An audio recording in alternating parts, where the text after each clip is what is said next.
Today we're pulling up to the Kering Balenciaga building. After going through security and getting this sticker, we walked through the main courtyard.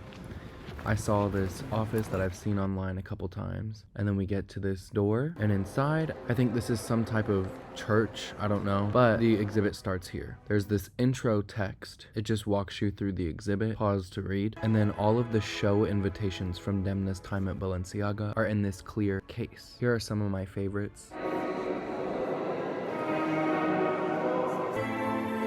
This is from my favorite show, Fall Winter 22, which is the 360 show where they're walking in the snow. All the invitations were old, busted iPhones with laser etching on the back with the show details.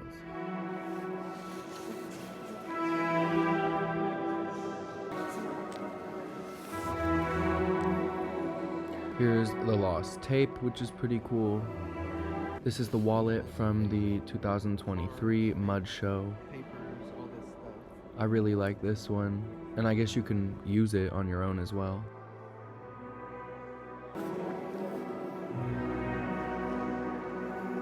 This is the first show after the scandal. It's a pattern to make a blazer.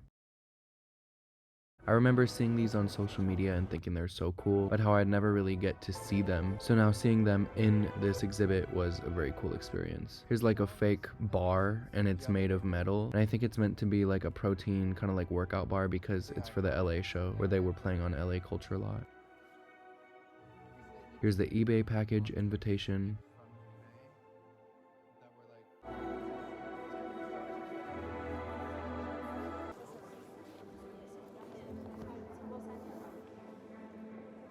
I love this wedding band is what they're calling it, but yeah, it's a ring and it has Demna's name engraved on it here, but people who got the invitations, it had their own name engraved, and I thought that was so cool. If I had that, I would wear it literally every day.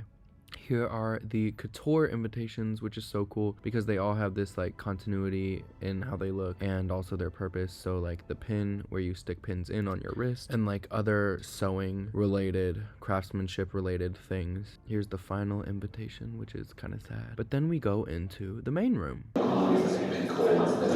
So now we're in the main room, and this is so cool because this is where most of the exhibit takes place, but also I've seen this room for years on my phone, and I'm sure some of y'all have too. We've seen fittings and rehearsals and that type of thing go down here. They also did that recent collection which was using internal use only photos as the lookbook in this room. So to be actually in this room was incredibly surreal. But now let's look at the actual exhibit. I love how this starts out. We get a letter at the very front, Demna's rejection letter from Balenciaga for a menswear internship application. But then immediately we get this very eerie replica of Eliza Douglas, which is one of Demna's main muses and one of the main Balenciaga models at his time during Balenciaga. She's been with him for a very long time. One thing that's cool is he had her wear her original glasses, I believe for most of her time at the brand.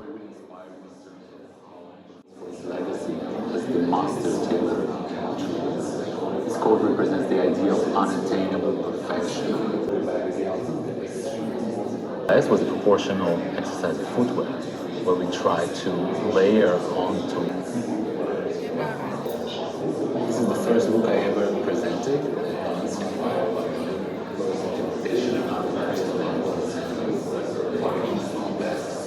Another thing about Demna's details is this is all one piece. It's not a separate skirt and coat, which is pretty cool. Now, something that wasn't labeled in the exhibit, but I think is interesting, is that, they put this rodeo bag, which is, near the tail end of Demna's time at Balenciaga. And I'm like, why do they put this here at the beginning of all this stuff? So, what's not labeled here, but is in the magazine, which I will talk about later. This is Demna's personal rodeo bag.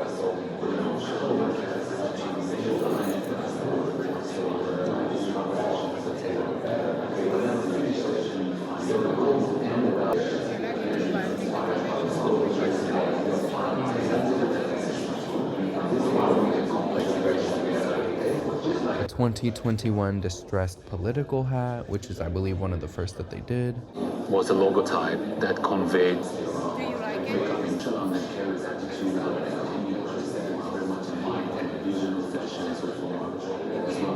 Questioning of the importance and price of a garment within the context of luxury fashion.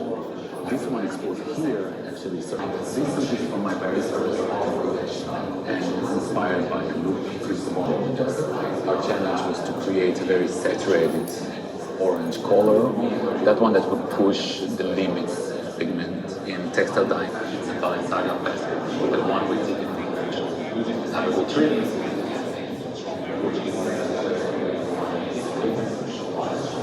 Orange, these objects. These are some of my favorite looks. They are from very different times. So I don't know why they're next to each other, but I do like how they look next to each other. And I wanted to highlight something about the orange look. I don't remember where I read it, but I thought this was pretty cool. So the way this jacket is worn is obviously kind of meant to mimic like when you wear something off the shoulder and then you like throw it back a little bit. So like the fact that it's cut like that without having to do it makes it look fancier. Plus it's like a couture look. Like this looks very fancy by itself, you know? Like that is also his modern take on how apparently Balenciaga back then, like Cristobal Balenciaga, would make gowns with this type of neckline to show off a necklace.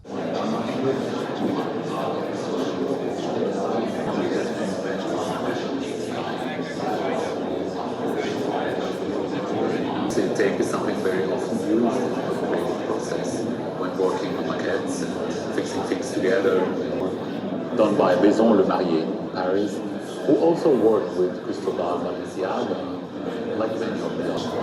But here it's subverted by being it is one of the earlier material techniques that I think, especially the way the latex folds, moves, and so on. I didn't even want my tenure at Balenciaga. It came from my own way of wearing outerwear.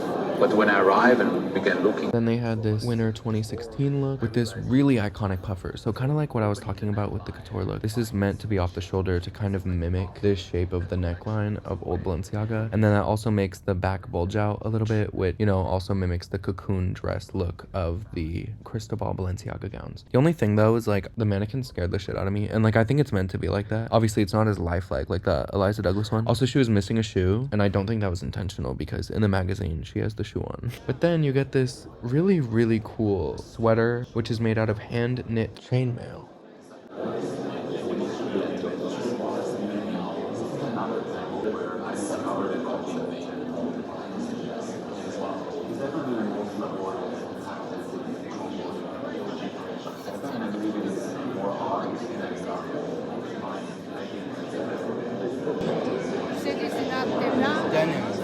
This is a trompe-l'oeil It just denim looks like that. fluid satin is printed to look like denim. You get the blending. This is another example of trompe-l'oeil denim technique, which we showed in my third couture course. Just like a real oil painting, before cutting them to make these jeans. To me, this is the ultimate trompe-l'oeil. It ties back to my time of a shoe, real sole and upper, but the inside is made, so bag made by fusing a pair of using the same technique as the hand-painted trompe-l'oeil jeans that we saw earlier. These pieces onto a leather base, which is painted over 200 hours. So here you can again see the trompe-l'oeil hand-painting technique applied to a padded coat. I was at an event a few years ago and I needed some of the artists 280 hours to complete. Here is this beautiful couture coat meant to look like it's blowing in the wind. That is micronized, cut into very fine fibers with a blade. Then the fiber, what you're seeing in front of you is a padded leather coat.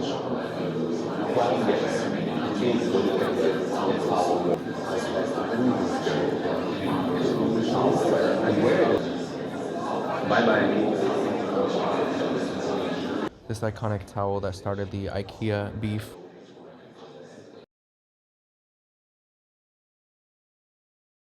This is from 2024. I wanted this so bad, and I still do want it. This is apparently leather. It's meant to look like a grocery bag.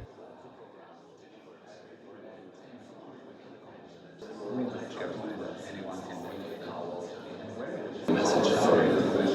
We can all be part of that message.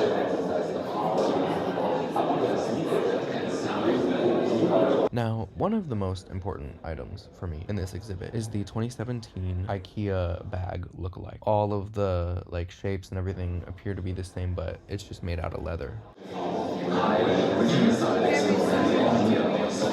Balenciaga that made the internet go bonkers for no reason. This is insane to me. So this is the 2017 Speed Trainer. And the thing is, like, if you look at the logo, this is pre-logo redesign. So I mean, this is really exhibiting like Demna's first steps at Balenciaga. And I think that's just so cool. You know, you could see them online. You could probably even see them by like buying them resale. But like to see them in this context was pretty crazy.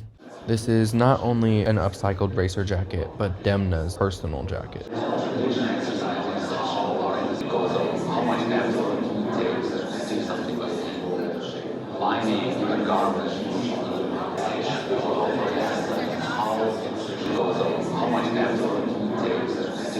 Now's a good time to point out that you can hear all of the noise in the exhibit. But what's interesting is, I mean, I don't really know, but what I think is that the attendees of the exhibit are mostly silent, not really talking that much. But it sounds like a noisy room, and it's filled with Demna's voice. And it's him narrating all these different pieces throughout his time at Balenciaga, most of which he worked on in this very room. So it's almost like you're like time traveling, hearing him think through all these pieces that he worked on and worked with in this room.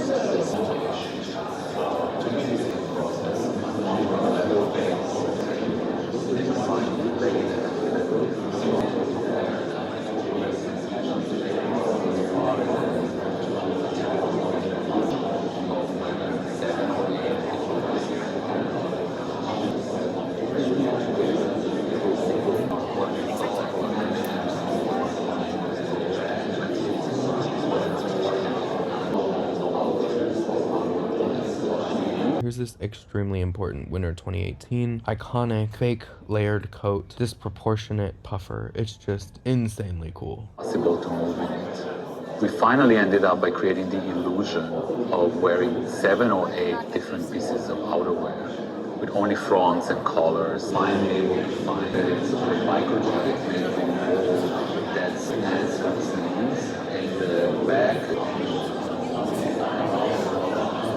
So this is a bag that I feel like flies under the radar a bit, but it's meant to look like a suitcase, but it's fully not a suitcase. You throw it over your shoulder. 2024 summer.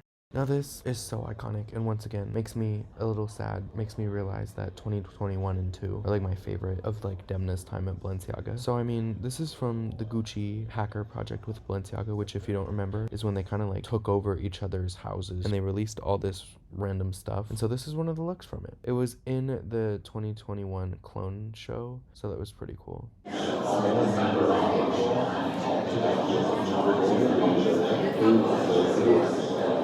Another 2021 iconic pieces. I really don't know. I think it is all one piece. But this is the dress. And it's spandex, it's heels, it's gloves, flowy, it's tight. It's literally the dress ever. The clothing ever. It's just very complicated. It's very 2021. It only really works in that context. It's very odd. It's very cool. The color's striking. A little ugly, but I love it.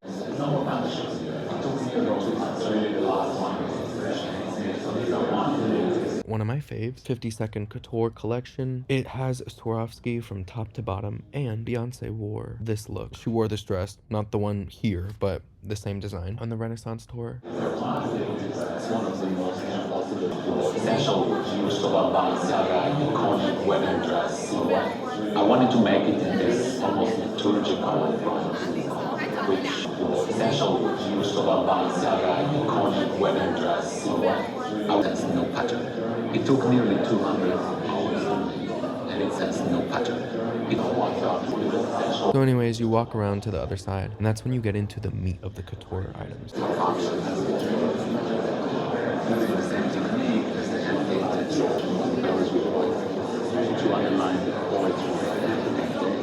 And the beauty of this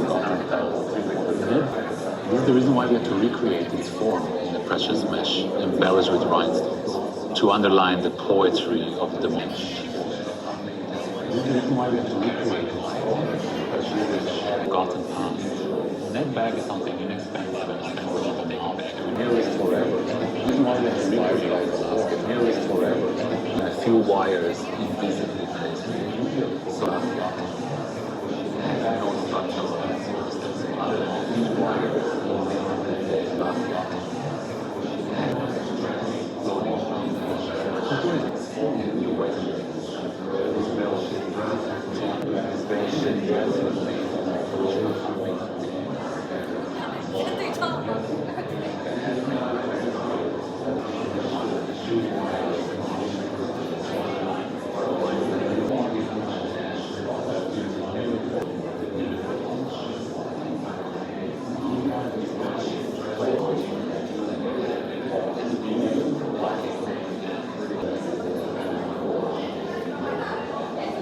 So fun fact, I actually have seen this before. I saw it in Brooklyn. This is like also in that Simpsons episode. I think it was in the Clone Show, but it's so beautiful. It's made out of like crinkled paper with like metal painted on it or something. I don't really remember. I think I want to make a video about my trip to the Brooklyn Museum.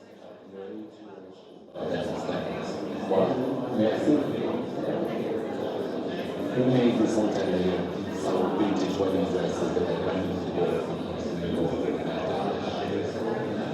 these dresses were old school by standards. Wow. Vintage wedding dresses that I randomly bought when I was in New York for the Met Gala a couple of years ago. This dress was worn by my husband Loic as a closing look of one of my most favorite shows at Balenciaga a few years ago. And I decided to end this exhibition lineup with it because it is so personal and special to me. The wedding dress felt way too old school by wedding standards a couple of years ago. This dress was worn by my husband Loic as a closing look of one of my most favorite shows at Balenciaga. Oh yes, and this is me because ending with the wedding dress felt way too old school by demna standards. Voilà. Merci. And I decided to, because it represents all the love. Yeah. And I decided to favorite shows in Balenciaga. And I decided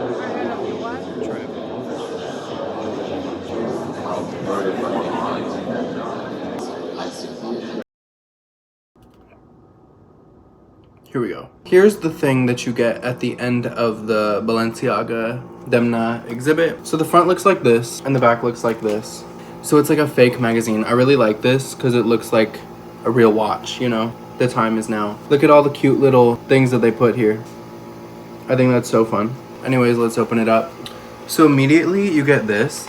And what I think is an interesting detail is like this is like one of the first iconic things that Demna did, and it's paired with the old Balenciaga logo. So it's a nod to the house itself and like the history, but also like his time before he had changed the logo to this, which is what we know and love. I put my stickers here from the event and now I just have them, so it's cute. And then this is what I was dying to know. Basically, it just shows everything that was in the exhibit. But what I like about it is for some of these things, there wasn't any description in the exhibit, so you could see like seasons and stuff in here that maybe weren't in the exhibit. But one thing I love is this, right? It's a rodeo bag with a lot of shit on it. If you look here, you can see it's actually Demna's personal rodeo bag. So I think that's pretty cool. It's also super helpful for me because I didn't recognize 100% of the items in the exhibit, you know what I mean? And then after that, they get to all the invitations at the end. The last thing you get to is this letter by Demna, which is pretty cool. You can pause to read it. And that is literally the last thing in here, and then you get back to the watch app. Here's the spine. It says the exhibition, the dates, the address, and it says Balenciaga by Demna. I don't know what that means. But yeah, I'm very glad I got this. I think it's super cool. Going to this exhibit, like it was very cool to be in that building. Keeping up with something like this for like half a decade, you know, it was really cool to be there for this exhibit. I was actually on my flight to Paris when I saw that this exhibit was happening. There was no like teaser really. Like I said, I've been a huge fan of Demna. I still am. And also I'm a fan of like his vêtements days. If y'all have been here for a while, you probably know that. So for me, it's like super cool to have this thing, and it like is kind of like a marker outside of just another piece of clothing or like whatever from like a store, you know, that like mark the end of this crazy journey and like this certain type of look. So I'm very grateful I got to go. And also it made me appreciate his work a lot more. It also makes me appreciate his different eras at Balenciaga. So like in my mind, we have like the starting days, like the original vibe, and then I kind of just go to like 2022, like that vibe, and then we get to like tail end vibes of Demna at Balenciaga. You know, you could split his time there into a lot of different ways, but that's just how I see it. It makes me appreciate the 2022 vibe a lot more. I'm realizing like how much fun that was and how much I love that, and like the meaning behind all of it, plus the surface level just like beauty of the collections. But yeah, so that's all I have for you today. Thank you so much for watching. I'm sorry I ended this dripping sweat, and I know that y'all are waiting for other things too. They're coming. I'm more active on Instagram, so if you follow me there, we can keep in touch. I love DMing you guys. Also, I post a lot of my outfits there. I think if you're seeing this now, some of the Demna stuff that I took is also up on Instagram. So make sure to subscribe, stick around, and I'll see y'all soon. Oh yes, and this is me, because ending with the wedding dress felt way too old school by Demna standards. Voila. Merci.